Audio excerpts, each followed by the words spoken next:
ফারাক্কা বাঁধের বয়স ৫০ বছর পেরিয়ে গিয়েছে এবং ফারাক্কা বাঁধের বিভিন্ন জায়গায় ফাটল ধরেছে। তবে কি সত্যি ফারাক্কা বাঁধ ভেঙে ফেলা হচ্ছে?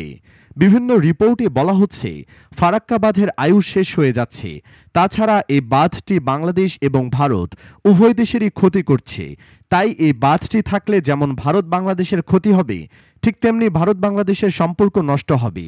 কেন এই বাঁধ ভেঙে ফেলা ছাড়া আর কোনো উপায় নেই?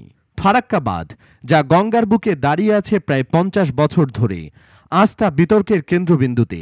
ভৌগোলিকভাবে এটি ভারতের পশ্চিমবঙ্গের মুর্শিদাবাদ জেলায় অবস্থিত।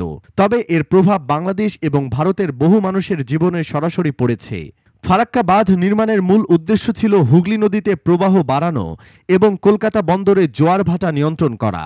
কিন্তু বাস্তবতা হলো, এই বাঁধের প্রভাব এতটাই নেতিবাচক হয়েছে যে আজ এর ভেঙে ফেলা নিয়ে জোরালো দাবি উঠেছে। ফারাক্কা বাঁধ নির্মাণের সময় ভেবেছিল এটি নদীর পলি জমার সমস্যা সমাধান করবে এবং ভারতের জন্য ভালো হবে। কিন্তু বাংলাদেশে এই বাঁধের ফলে কি হচ্ছে? প্রথমত, গঙ্গার পানির প্রবাহ বাধাগ্রস্ত হওয়ায় আমাদের দেশে অনেক নদীর পানি শুকিয়ে যাচ্ছে। দক্ষিণ পশ্চিমাঞ্চল শুষ্ক মৌসুমে খাল বিল নদ নদী শুকিয়ে যায়। এর ফলে কৃষিকাজ করতে পারছে না আমাদের কৃষকরা। বর্ষাকালে যখন প্রচুর বৃষ্টি হয় তখন বাঁধের কারণে পানি স্বাভাবিকভাবে প্রবাহিত হতে পারে না, ফলে পানি জমে বাংলাদেশে বন্যার সৃষ্টি হয়। এবছরও আমরা দেখেছি কিভাবে ফারাক্কা বাঁধের কারণে উত্তরাঞ্চলের অনেক এলাকা বন্যার কবলে পড়েছে।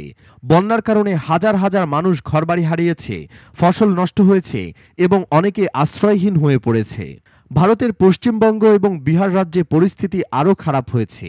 ফারাক্কা বাঁধের কারণে পলি জমে গঙ্গার উজানের দিকে নদীর তলদেশ উঁচু হয়ে গেছে। এর ফলে বন্যা পরিস্থিতি বৃদ্ধি পেয়েছে এবং নদী ভাঙ্গনও ব্যাপক আকার ধারণ করেছে। মুর্শিদাবাদ, মালদা এবং বিহারের বিভিন্ন জেলায় হাজার হাজার হেক্টর জমি নদীগর্ভে বিলীন হয়ে গেছে। আজকের এই দিনে এসে এই বাঁধের ভবিষ্যৎ নিয়ে নতুন করে আলোচনা শুরু হয়েছে। বিহারের মুখ্যমন্ত্রী নীতিশ কুমার এবং অন্যান্য পরিবেশবিদদের দাবি, ফারাক্কা বাঁধ ভেঙে ফেলাই একমাত্র সমাধান। তারা বলছেন এই বাঁধের কারণে নদীর প্রাকৃতিক প্রবাহ বাধাগ্রস্ত হচ্ছে এবং এটি বন্যা ও খরার কারণ হয়ে দাঁড়িয়েছে। বিহারের মানুষদের জন্য ফারাক্কা বাঁধ একটি অভিশাপ হয়ে দাঁড়িয়েছে। বর্ষাকালে নদীর পানির স্তর বেড়ে গিয়ে বন্যার সৃষ্টি করে, আবার শুষ্ক মৌসুমে পানি কমে গিয়ে খরার পরিস্থিতি তৈরি করে। আর তাই নীতিশ কুমার সরাসরি ভারত সরকারের কাছে ফারাক্কা বাঁধ ভেঙে ফেলার দাবি জানিয়েছেন। বাংলাদেশও এই বাঁধ ভেঙে ফেলার দাবির পক্ষে জোরালো আওয়াজ উঠেছে। বাংলাদেশের দক্ষিণ পশ্চিমাঞ্চলের পানির সংকট, নদীর পানির লবণাক্ততা বৃদ্ধি এবং সুন্দরবনের পরিবেশগত ক্ষতি সবকিছুই ফারাক্কা বাঁধের প্রভাব। বিশেষজ্ঞদের মতে এই বাঁধটি না থাকলে গঙ্গার স্বাভাবিক প্রবাহ ফিরিয়ে এনে বাংলাদেশের নদীগুলো প্রাণ ফিরে পাওয়া সম্ভব।